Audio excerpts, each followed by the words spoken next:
Black single mom hired as cook, saves owner's restaurant with one idea.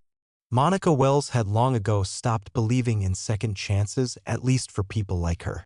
She was 33, a single mother to a 7-year-old boy who never stopped asking why the world seemed to give them so little room to breathe. And most days she didn't have the energy to come up with a good answer. Her days were spent dodging late fees, hustling rides across town on an unreliable bus schedule, and pretending she didn't see the tight, polite smiles people gave her when she showed up with an application in hand. But she could cook. Oh, she could cook. Not the fancy culinary school stuff with foams and reductions and dishes plated like museum pieces, but the food that made you lean back in your chair with your eyes closed, sighing through your nose while you reached for seconds. She'd learned in her grandmother's cramped kitchen in Baton Rouge, standing on a milk crate so she could see the stovetop while the old woman barked instructions like a drill sergeant. Don't you dare let that roux burn. Watch it. You got to feel it in your arm when it's ready. Monica had spent years cooking for people who loved her and then years cooking for people who barely looked at her. Hospital cafeterias. School kitchens. Halfway houses. Always temporary work, always short-staffed, always paying just enough to keep her one check away from disaster. So when she saw the sign in the window of Briar and Main downtown, help wanted, line cook, apply inside, she almost kept walking. The place had big windows she could see her reflection in. Hair tied back with a fraying elastic, her thrift store coat a little too thin for early spring, her face set in a hard line she didn't remember putting there. But Jamal was homesick and rent was due and she was so tired. So she pushed the door open. The place was quieter than she expected. Clean. High ceilings with exposed beams that looked intentional rather than neglected. It wasn't fancy, but it was the kind of place that clearly wanted to be something special, with Edison bulbs over every table and a chalkboard menu written in careful loops that tried a little too hard. Behind the counter was a man in his early 40s, dark-haired, unshaven, but in that deliberately messy way that probably took 20 minutes in the mirror. He was bent over receipts, muttering to himself. Monica cleared her throat. He jumped, looked up, eyes weary but sharp. Help you. She shifted her weight, suddenly aware of every wrinkle in her coat. Saw the sign. Says you're hiring. He rubbed a hand down his face. Yeah, I am. Line cook. I can cook. He snorted. Everyone says that. Monica didn't blink. I don't say it. I mean it. He tilted his head.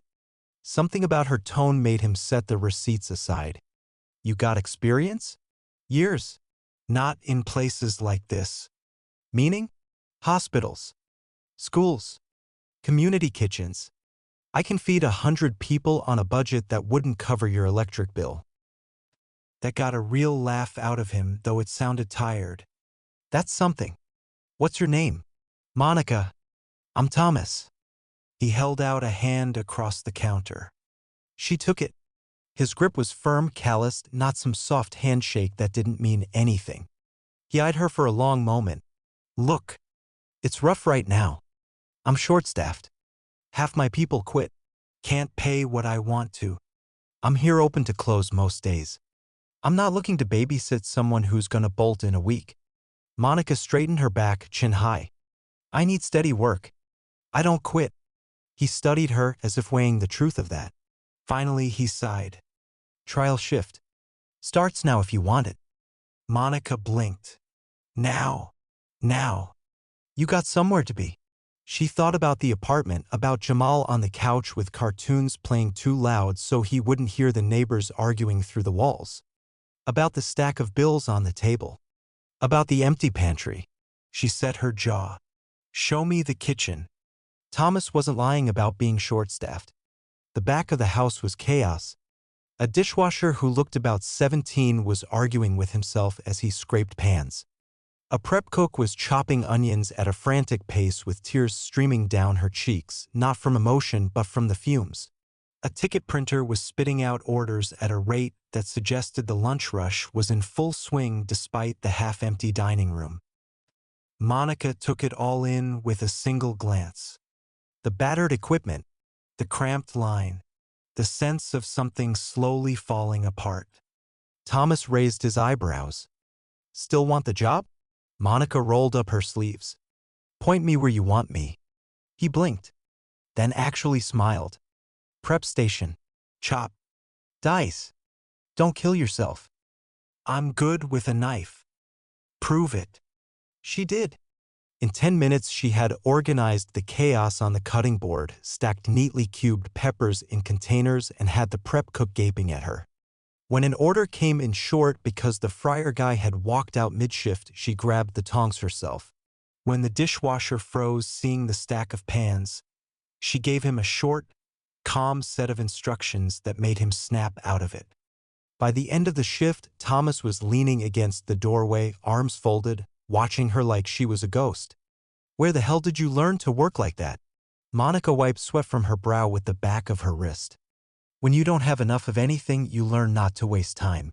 He didn't answer for a second. Just nodded slowly. Come back tomorrow. Same time. You gonna pay me for today? He barked a short laugh. Yes, ma'am. Cash. Don't worry.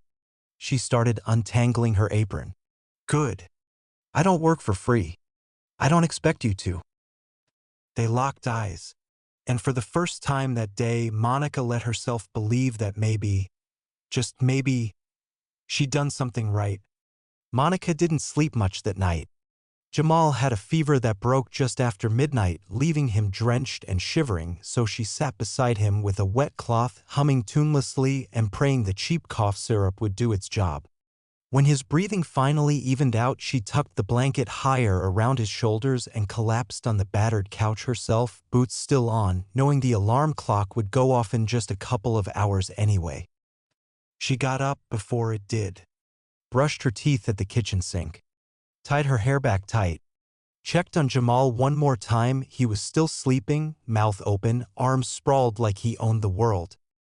She locked the door behind her and hurried down the cracked steps into the wet, chilly dawn. Briar and Maine was already buzzing when she arrived. Thomas was stacking delivery boxes in the corner, jaw tight, mumbling under his breath about invoices and the city inspector. He didn't say good morning, just jerked his chin toward the back. Prep's late again. You want to handle it? Monica shrugged off her coat, rolling up her sleeves. Point me at the knives. He watched her for a beat longer than necessary. Then he cracked the faintest smile. They're clean. For once. She fell into the rhythm fast. That was one thing she was always good at, finding the pace of a place and matching it until she was part of the machinery. She diced onions until her eyes burned, separated herbs with practiced flicks of her fingers, labeled everything with neat handwriting that made Thomas blink in surprise the first time he saw it. Your handwriting's better than mine, he muttered. You ever try writing legible orders in a school kitchen with 30 screaming kids and no printer?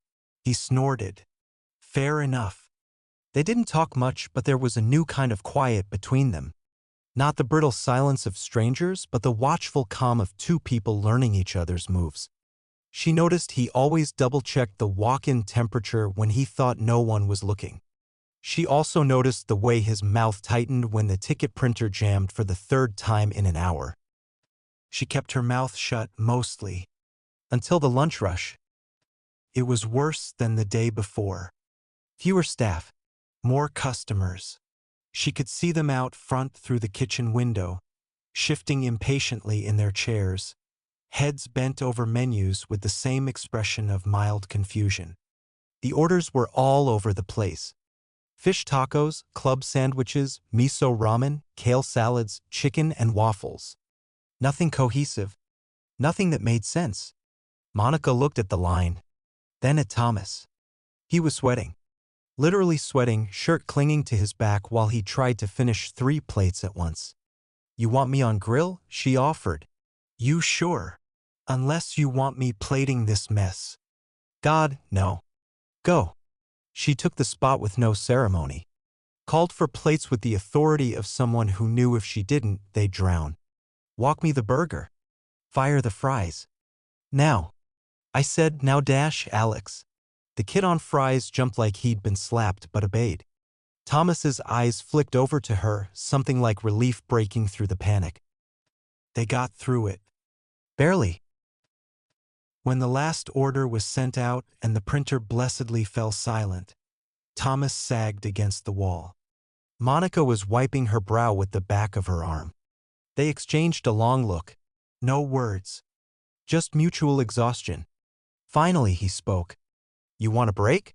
She shrugged. You paying me for it? He laughed, cracked and tired but real. Fair. Sit if you want. We'll need you again for dinner. She nodded, finding a stool. He pulled out a battered chair across from her. Collapsed into it. They sat in silence for a minute, breathing, listening to the dishwasher slosh and clank. Thomas rubbed his face. This place is killing me. Monica raised an eyebrow. You don't look dead yet. He snorted. Give it a week. He let his hands fall into his lap. Looked around the cramped, too-hot kitchen. It wasn't supposed to be like this, you know. Monica didn't answer. She waited. I thought I'd make something good. Something real. Farm to table, but like actually accessible. Nothing pretentious. But now I'm in debt up to my eyes, the staff's quitting, and the menu's a Frankenstein monster because I keep trying to chase whatever the hell Yelp says is trendy this week. She considered that, long and slow, then spoke. You ever think maybe the problem's you don't know who you are anymore? His head snapped up. Excuse me. She didn't flinch. Your food. This menu. It's trying to be everything. Can't be everything. Can't be for everyone. So it ends up being for no one. He stared, mouth opening and closing. She leaned forward, voice low. You want my advice? Pick a lane. Be one thing. Be good at it. Let them come to you for that. He blinked, exhaled. That's so. She sat back. What the hell do I know? I'm just a cook. He huffed, but it wasn't dismissive. He sounded thoughtful. Yeah, just a cook who saved my ass today. She didn't smile, but she didn't look away either. They sat like that a moment longer, the hot kitchen quiet around them, something new and fragile sparking between them. Not trust yet, but the start of it. Monica didn't come to work the next morning with some grand plan. She came with bags under her eyes from being up with Jamal again. A list in her head of pantry staples they were running out of at home, and the quiet certainty that no matter what happened, she wasn't going to let Thomas's mess swallow her whole. But while she chopped onions and prepped sauces, she couldn't stop thinking about that menu, about the tension in the dining room when customers didn't know what to order, about the confusion on the line when tickets came in asking for kale Caesar with pork belly ramen and sweet potato fries, as if anyone had thought about how those things fit together. She worked the grill again during lunch rush, moving with clean, precise motions, barking orders when the fryer kid forgot to drop the potatoes in time. She noticed Thomas wasn't hovering as much. He watched her work, eyebrows drawn in that thoughtful scowl she was starting to recognize as approval he hadn't quite admitted yet. After the rush, they both slumped at the prep table. The dishwasher banged away in the back. Monica sipped at a styrofoam cup of burnt coffee. Thomas watched the tickets still pinned to the rail as if they were ghosts that wouldn't let him sleep. He spoke without looking at her. You're quiet today. She didn't look up. I'm always quiet. When I'm thinking. Yeah? Dangerous habit. She snorted. You want to hear it or not? He sat back in his chair, folding his arms. Shoot. She set her cup down carefully, both palms on the table. Your menu is a mess. You know that. I know that. Everyone in here knows that. Thanks for the pep talk. She ignored him. But it's not just the dishes. It's the story. You're not telling people anything about who you are. About why they should eat here instead of 3 blocks down. He raised an eyebrow.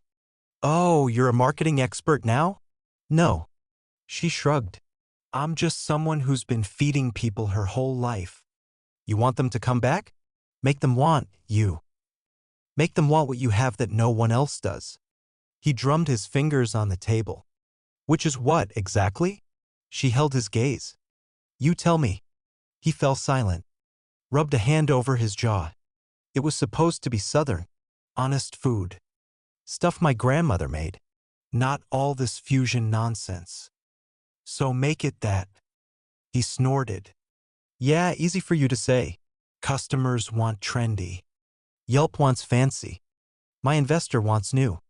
Monica leaned forward. Her voice went lower. Maybe you tell them what they want this time, not the other way around. He stared at her, eyes narrowing. You got a real talent for bossing people around, you know that? She didn't flinch. You're welcome. He actually laughed. A short, surprised sound. She reached into her pocket and pulled out a folded scrap of paper. She flattened it on the table, smoothing the wrinkles. I wrote something down. Last night. He glanced at it. Your grocery list? Sample menu. His eyes flicked up to hers. You serious? I'm here, aren't I? He picked it up. Read. Fell silent. Fried catfish. Collard greens with smoked turkey. Hot water cornbread. Slow-braised short ribs. Red beans and rice. Sweet tea. Bread pudding with bourbon sauce. You know how to cook all this? She didn't blink. I know this food. It's in my bones. It's what my grandma taught me before I could spell my own name. I can do it in my sleep. Thomas rubbed his jaw. He was quiet so long she thought he might laugh it off. But he didn't. Problem is, he said finally, voice rough, the stuff on there, it's not what they expect here. So what? Let them be surprised. Let them learn. Or let them leave. But at least they'll know what they're getting. He exhaled hard. You really think it'd work? No. He blinked. No? She smiled, humorless. I know it'll work. There was a long, electric silence between them. He set the paper down, ran both hands through his hair. God, you're stubborn. You're welcome. He sighed, leaned back in the chair so far it creaked dangerously. We'd have to price it right. Make sure the margins work. Probably ditch half the suppliers I got. Train the line again. And? We'd lose regulars. You don't have regulars. Yeah. He picked up the paper again, folded it carefully, set it in his breast pocket. Let's say I'm stupid enough to try this. You're actually going to help me pull it off. Monica didn't hesitate. I'm not here to watch you fail. I don't want to fail either. I've got rent. A kid. A life. I want this to work. He met her eyes. For once, no sarcasm. No deflection. Just something open. Vulnerable. Okay.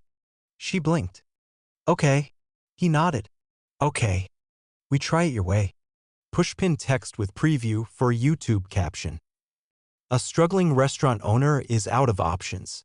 But when he finally listens to the new single mom he hired as a cook, she gives him a bold idea that could save the business, if they're brave enough to try. Monica sat back slowly, letting it sink in. She didn't grin, didn't crow. She wasn't here to win. She was here to survive, to build, to prove she could do more than scrape by. And for the first time in a long, long while, she felt something like hope crack through the hard shell around her heart. They didn't change the menu overnight. They didn't even try. Because Monica wouldn't let them. We do it sloppy, she told Thomas, and it'll just look desperate. Customers smell that from a mile away. We're going to do it right. Clean. Honest. So for a week, they ran double shifts, prepping in the mornings and keeping the existing disaster of a menu going at night. Monica planned every dish. She dug out her grandmother's recipes from a battered old notebook she'd carried through 4 moves, 2 jobs, and 1 divorce. She scaled the ingredients for a kitchen that served 50, not 5. She explained to the prep cook how to handle collard greens without turning them to mush. She taught the fry kid the difference between crispy and burnt. And Thomas listened. Really listened. It surprised her at first. How he didn't talk over her. How he didn't roll his eyes when she corrected him. How he asked questions, took notes, made suggestions without assuming he was automatically right. They stayed late enough some nights the cleaning crew locked the doors behind them. They sat on overturned buckets in the walk-in, shivering while they argued about portion sizes and price points. They wrote notes on napkins and scraps of butcher paper.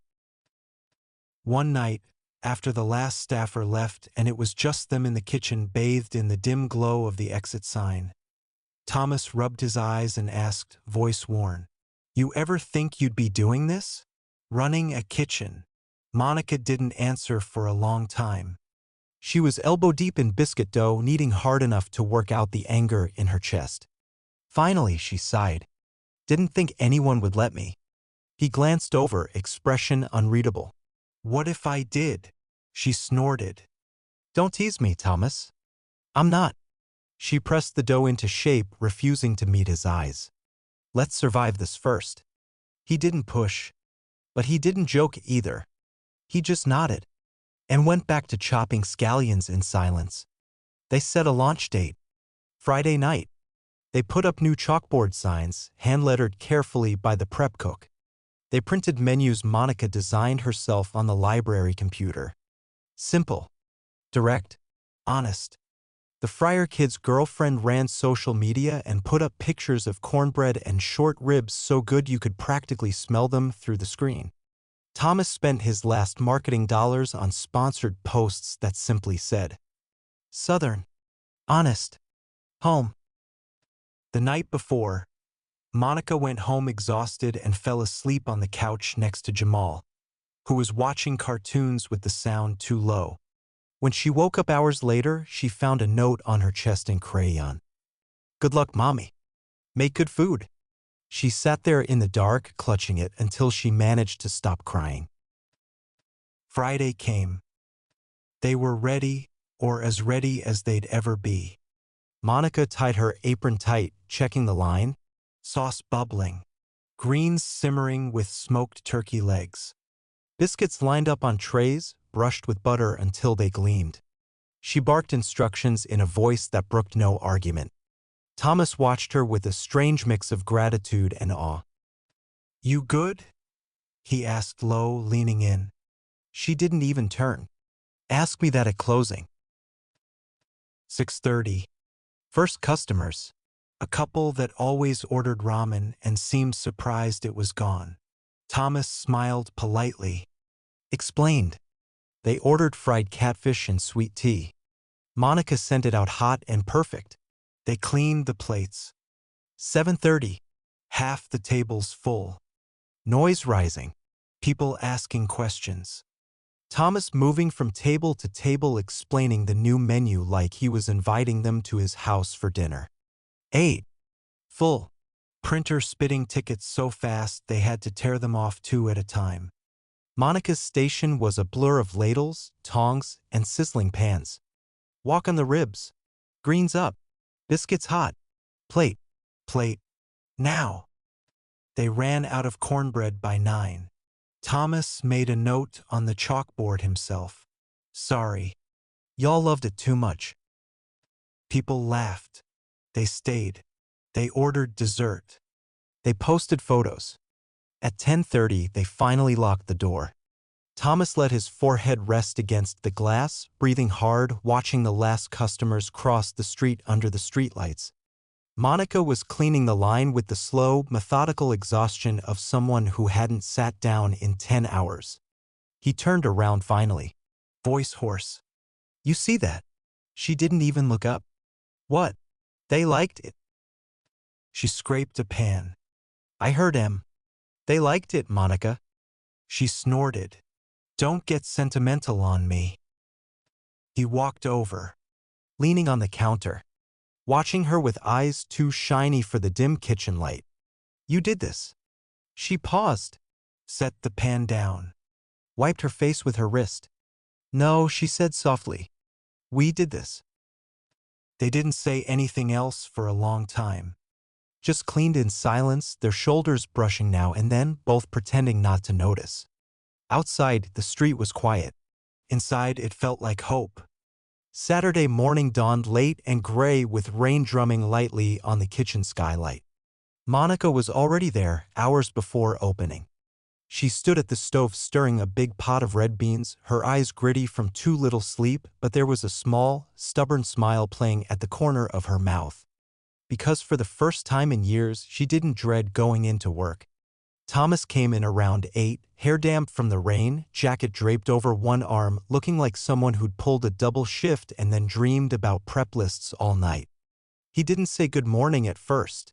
He just walked in slow, taking it all in. The Fryer kid was slicing potatoes with care he'd never bothered with before. The prep cook was humming to herself while lining up ingredients in neat, labeled bins. The dishwasher was sweeping the floor, not because anyone told him to, but because it needed doing. Monica glanced over her shoulder. "You gonna help, or you gonna stand there admiring your kingdom?" Thomas snorted, but there was no real bite to it. "You're bossy." "I'm effective." "Hmm." He shrugged off his jacket and washed his hands, moving to her side at the stove. They worked in silence for a while, stirring, tasting, adjusting seasoning. At one point, he reached for the salt at the same time she did, their fingers brushing. He cleared his throat, pulling back. "So, about last night." Monica didn't turn. "What about it?" "We did twice the business we usually do. And people tipped? A lot." "Uh-huh. We're gonna have to reorder half the pantry. Better than letting it rot." He leaned back against the counter, watching her with careful eyes. "You think we can do it again tonight?" She finally looked at him, eyebrow raised. "You asking me if I believe in your restaurant, Thomas?" He didn't blink. "Yeah, guess I am." She set the spoon down, crossed her arms, took a slow breath. "I wouldn't be here if I didn't. I don't have time to waste on something that's gonna fold in a week. My kid doesn't have time for that either." He nodded slowly. "Good. Because I want you here. As long as you'll stay." She blinked. Didn't look away. "You offering me steady work?" "More than that." "Meaning?" He hesitated, wiped his hands on a towel, voice dropping. "Meaning, I want you to help me run this place. Not just cook. Partner with me.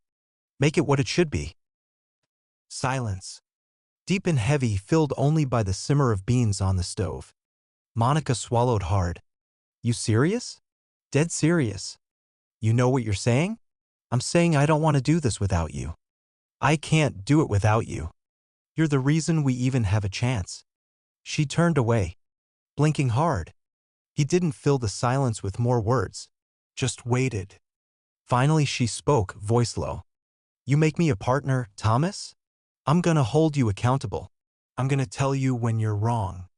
I'm not gonna let you half-ass anything." He let out a short laugh. "I'd expect nothing less."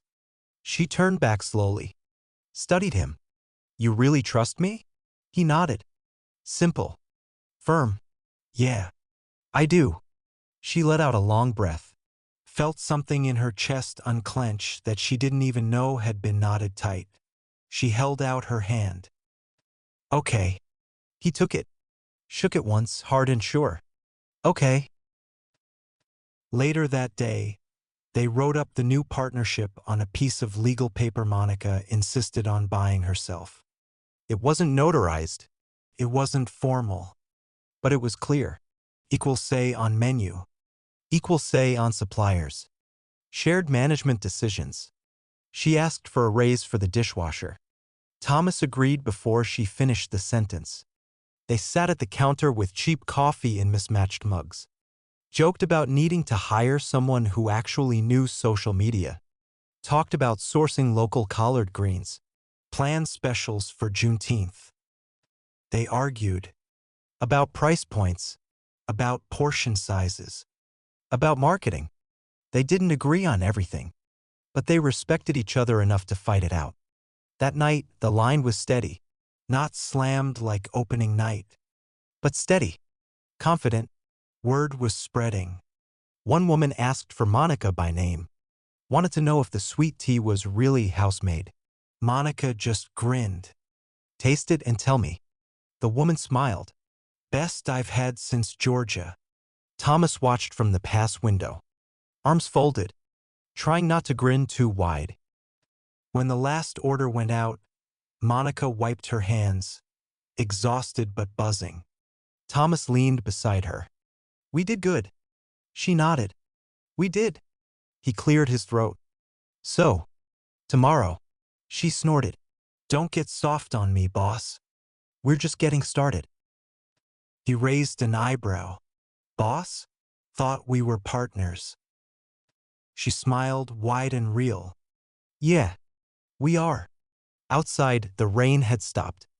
Inside, the air smelled of cornbread and smoked turkey. And hope. And Monica Wells, single mom, line cook, now co-owner, let herself believe, finally, that she'd built something she and Jamal could really call home.